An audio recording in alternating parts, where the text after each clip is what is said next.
Si Cardo.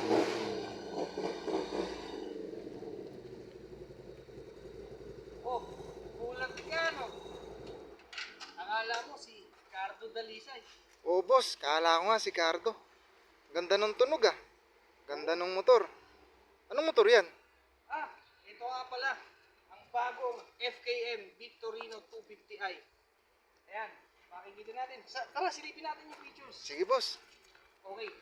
Ayan, nakikita nyo naman. Classic na classic design. So, pasok nga pala to sa scrambler. So, scrambler yung ating ano, kasi medyo upright yung ating handlebar. Tapos yan, tingnan natin yung headlight. Ayan, very classic. Talagang bilog na bilog. Ayan. Tapos meron pa siyang guard. Okay. Ilang cc yan boss? 250.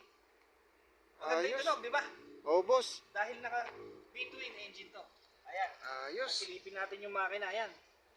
Ayan, dalawa po yung ating cylinder. Kaya maganda yung tunog niya. Okay. 250cc. 250 plus 250. 500 na. Ang taas sa cc boss ah. Kaya pala ganun tumunog. Pero 250cc siya. Okay. Tingnan natin. Silipin natin yung meter panel niya. Sige, sige. Ayan. Yung meter panel po natin is analog digital. So ayan, makikita natin meron tayong RPM, then yung odometer natin. Ayan, yung gear natin, fuel gauge natin, nandiyan na rin. Okay, so meron Ayos. tayong kill switch. Meron tayong passing light, high and low, flasher, kusina. Okay, so tingnan natin yung ating fuel tank. Napakaganda ng ating fuel tank.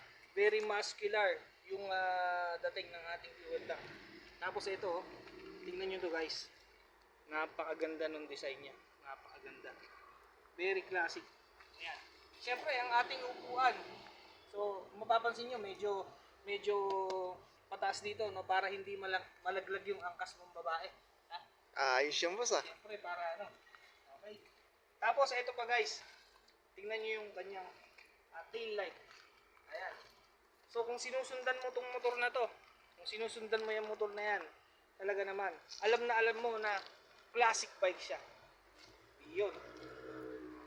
Kasi yan, tignan naman tayo sa kanyang muffler. Yung kanyang muffler talagang napakaangas. Ayan, nakikita nyo naman. So meron pala tayo dito guys, heat guard para hindi kayo mapasok yung rider. Ayan.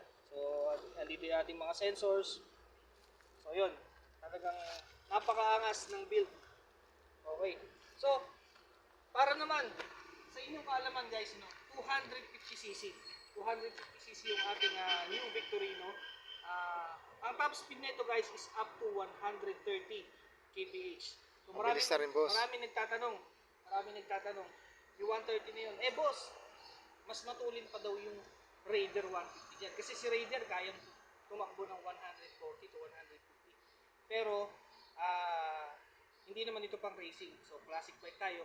Pang touring lang, takbong pogi lang tayo. Ayos yun boss. Takbo pogi lang talaga. So, kahit 250cc siya, mas madali natin makukuha yung top speed natin since mas malaki yung ating displacement compared doon sa mga underbone na mababa yung displacement pero mas matutulit pa. So yun, classic bike, takbong pogi, pang Cardo Dalisay. Ayos. So yun, so paano? Maiwan na kita Sige boss. at may taping pa ako.